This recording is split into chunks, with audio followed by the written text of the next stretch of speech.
Hi, Sean Elledge here. I thought today I'd go over some database strategies to help you become more relevant when you're developing your sales lead generation programs or your demand gen programs. So one of the very first things that we do is we ask our customers to fill out what we call an ideal customer profile questionnaire. It's a mouthful, I know. But what we're trying to do is we're trying to uncover all the possible job titles that are involved in a buying decision when you're working with someone, when you're trying to close a new opportunity.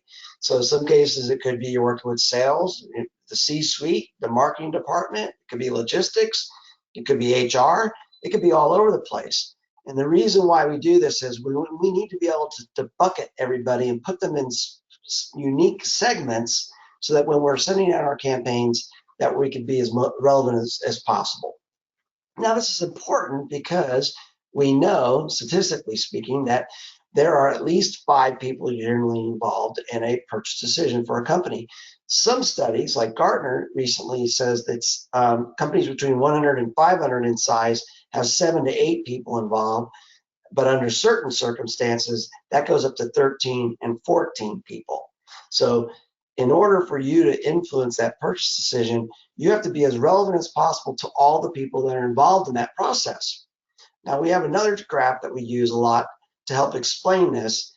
Obviously, I'm not going to suggest you go out and build 16 personas, although that'd be great. But most people just don't have the bandwidth or the resources to really drill down that deep.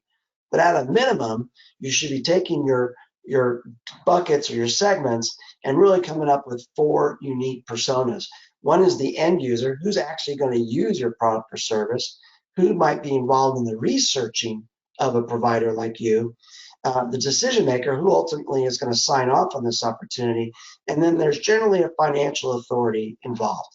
And those 4 people have different needs. You know, the end user probably just wants to know, is this going to make my life any easier? Or how long is it going to take me to learn this? What's the training like? What's the support like? The researcher just wants to get as much information as possible, and how do you compare to your competitors? A decision maker wants to just know, hey, is this going to make my team more efficient and effective? And am I going to make bonus and reach my revenue goal this year? And the financial authority, that person, they really want to know, what's your terms of service? What's the escalation policies? What's the service level agreements, etc.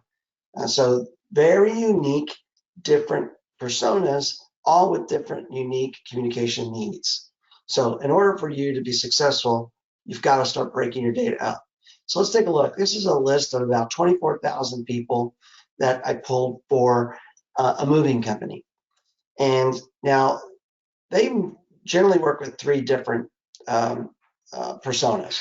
One's diversity titles, people that are responsible for recruiting diverse and minorities to their company to improve the overall company culture. Then there's actual HR people that are involved in everything from benefits to onboarding to recruitment to training, etc. And then there's the supplier or purchasing and procurement departments, which they're looking for companies that can help them with their specific needs, like moving their new hires or relocating the employees or moving employees or departments from one location to another. Now, each of those 3 segments are really unique. So diversity wants to know how well diverse your company is and how you can perhaps become a diverse supplier. And then HR titles are more interested in